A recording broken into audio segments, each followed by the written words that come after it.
is everywhere. Hi guys, welcome to my YouTube channel. In this video I'll be talking about something, and that's height, and it's menstruation according to the Islamic Jurisprudence, or like what Islam says about a menstruating woman. So stay tuned, don't forget to like, subscribe and share. Yeah, you can share this video. Okay, so firstly I'll begin by explaining like what height is. Height is like the relaxation of the walls of the uterus to like discharge blood.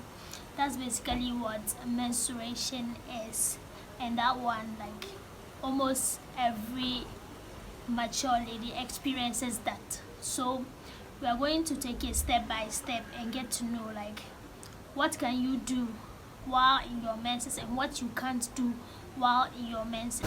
So I'm starting with the number of days that like you can have your menses, and like the minimum is like 3 days, even though 1 day is somehow okay, but like the minimum is 3 days, and then it can go further till like 15 days. So that's the maximum. The maximum you can have your menses according to some of the scholars is like 14 days. So you can have your menses from 1 day, 2 days, 3 days, up to 14 days, but the minimum is 3 days and the maximum is 14 days or 15 days. So anything that comes after the 15 days is known as istihada. Okay, so the next thing I would like to talk about is the things that you can't do when you are menstruating. According to Islam, the things that you can't do or undergo. Yes. So the first thing, we'll take it step by step, and the first thing I would like to take is holding the Quran. Okay, so when it comes to this, like, there's a lot of disputes amongst the scholars, and I'll just say some of them that like I have learned. So you choose the one that you are comfortable with and the one you think will help you. So they are divided into 3. So like some of the scholars say that, oh, she can't hold at all, like you can't hold the Quran while you're in your menses. Some say like you can't hold the Quran, and the second one says you can hold it, but through like an intermediate. You have to wear gloves, or like you put handkerchief so that you can hold it. You can actually hold it, but you're not holding it with your bare hands. The third one says she can hold it. So these 3 distance, there's dispute amongst the scholars. So you have to choose the one that you are most comfortable with, because there is no clear-cut ruling upon that one. So some say she can't hold it, but she can actually listen to it, or like say it off head, like recite it off head. And the other thing is that you see that some like the time of the prophet, people, like, some people are saying that he used to teach some of the women meanwhile they were in their menses. They also say you can't hold it. It's because they are saying that at that time of the prophet, at that time there was no this, and the Quran wasn't in full, like it wasn't together. It was actually maybe written on the back of trees, or like written on paper. Actually it wasn't in full, so like you could actually hold it and then recite it. So but now it's in full, so we are thinking, can we still hold it or not? So according to these 3 rulings, you can actually choose the one you are most comfortable with, since there is no clear-cut rulings. Allah knows best. So that's the ruling. So the second thing I would like to talk about is prayers. Prayers is like the one there is a clear-cut ruling that you are not supposed to pray while you are in your menses. So that one is very simple. And then we move to fasting. Fasting too, you don't have to fast while you are in your menses. So but the prayers and the fasting, when is fasting, like when it's fasting time, and then like you're in your menses, you're not supposed to fast, but like you have to pay the fast back. That one, you don't go scot-free, you have to pay the fast back. But the prayers, you don't have to pay it back. Just imagine like maybe you're having your menses for like 15 days, and then every day there's 5 daily prayers, like and you finish your mess. It's like, I come to pay all that 5 times 15 prayers back. Like, so Allah has made it easy upon the Muslim ladies that you don't have to actually pay the prayers back, because like it's going to be bunch. But the fasting, you can fast 15 days. We all know that's like it's somehow easier than the prayers. So like that's the rulings with respect to prayers and then fasting. Okay, so the next thing I would like to talk about is going to the masjid while you are in your menses. And I've heard 2 stories, not 2 stories as such, but like 2 ways. Actually, they said you can't go to the masjid and like sit down and do stuff, but you can pass through it. Like maybe you are going to pick a mat or something like that, so you just go, like it's so quick, you are passing through it to take something, so that way you can pass through it, but like you can't go and sit there. And I heard another one too, that if you are a student, maybe you're a student, and then you have some lessons that if you miss it, it's going to affect you, and maybe it's in the masjid, maybe it's a seminar, or you would really want to like grasp like the topic of the seminar. If it's very very important, then you have to go and listen. So that's the these things that like you can actually do. So I don't know, that's what I know, but like you can tell me what you know in the comments below. So like you can choose any of them. Okay, so the next one is tawaf, like circumambulating the Kaaba. When maybe you are on a pilgrimage and then you get your menses, you are not allowed to circumambulate the Kaaba, but like we have 3 types, and the 3 types of tawaf, we have the optional one, the obligatory one, and the wada, like the goodbye tawaf. So the obligatory one, you can't even do it, and the optional one too, you can't do it, because in your menses you don't have to like circumambulate the Kaaba. But after the whole pilgrimage, like maybe the last day of the whole pilgrimage, you can actually do the wada, and that's the like goodbye tawaf, the last tawaf that you have to do before you leave Makkah. So you can't do tawaf while you are in your menses except the wada. And the next thing that comes into action is intercourse with your husband. Like it's haram to like allow your husband to have sex with you while you are in your menses, or like while you are impure. And even after you have finished your menses and like there's no blood, but still he can't like have intercourse with you. He can only wait until you are actually pure before you can have intercourse with each other. This one is very reasonable. Like last thing is divorce. You can never divorce your wife while she's in her menses.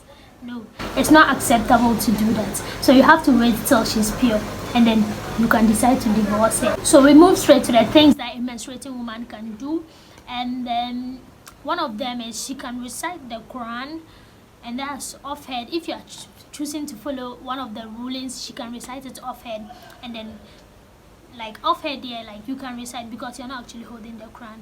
And then you can also do dhikr, you can give sadaqah, and then you can just read some of the Islamic books and like hadith book and those stuff. Like you can actually listen to the Quran, to audio of the Quran, and then you can learn maybe in parts of the Quran.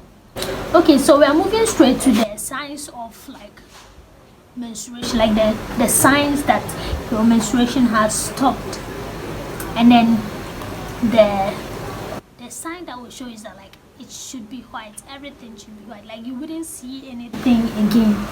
Do you get it? So like everything should be white. And some people also actually mention that they see yellow discharges, and that one, it might be due to infection, that things it's like in a yellow kind of form or something like that, but actually it should be white, like everything should be white. And then you know that you are clean, then you can now do your ghusl and like go and perform your salah. So like that's how it actually is, it should be white. Okay, so another sign is like dryness. Maybe it should be dried, like you can't actually see anything, or it should be milky white dryness. Okay, so I sent an anonymous like message out so that you could ask any question that like you feel that you need clarification on. So like I got some questions and I'll be answering them here after doing my own research and asking some of the imams or like some of the people I know who are somehow knowledgeable than I am. Then they gave me some of the answers, so we'll be taking those questions.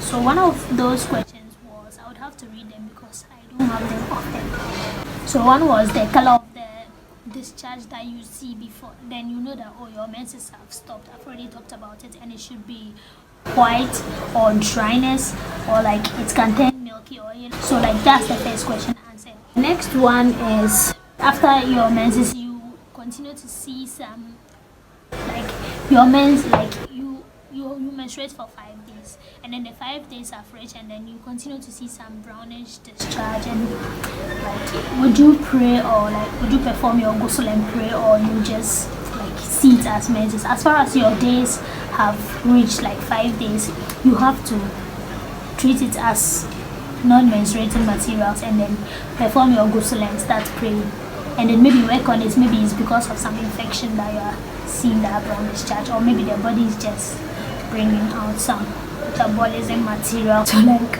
that's the ruling on that one. So we move to the next, and then they said, when you have premenstrual discharges, are you going to treat it as menses, or like they are going to still perform your salah?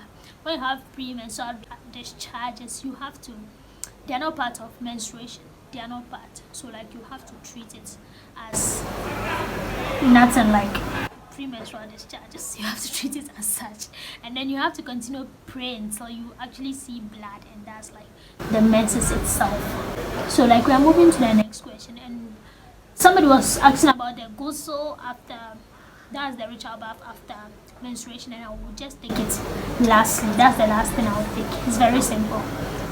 Then someone also asked,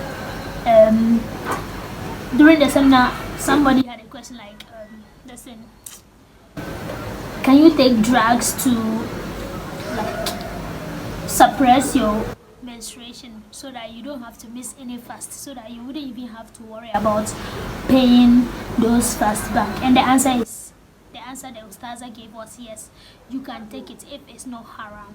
If the drugs are not haram, you can actually take it so that it suppresses your menstruation.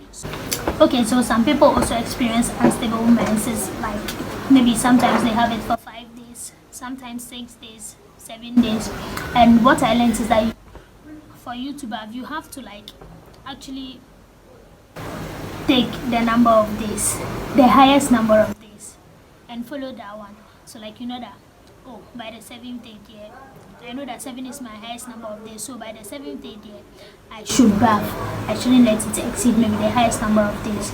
And then someone also asked that, like maybe your menses ended this morning, are you going to wait for the end of the day till you bath, or like you just have to bath after it? The moment it ends and you realize that it has ended, you are bathed, you have to take your ghusl and then pray whatever prayers you have to pray.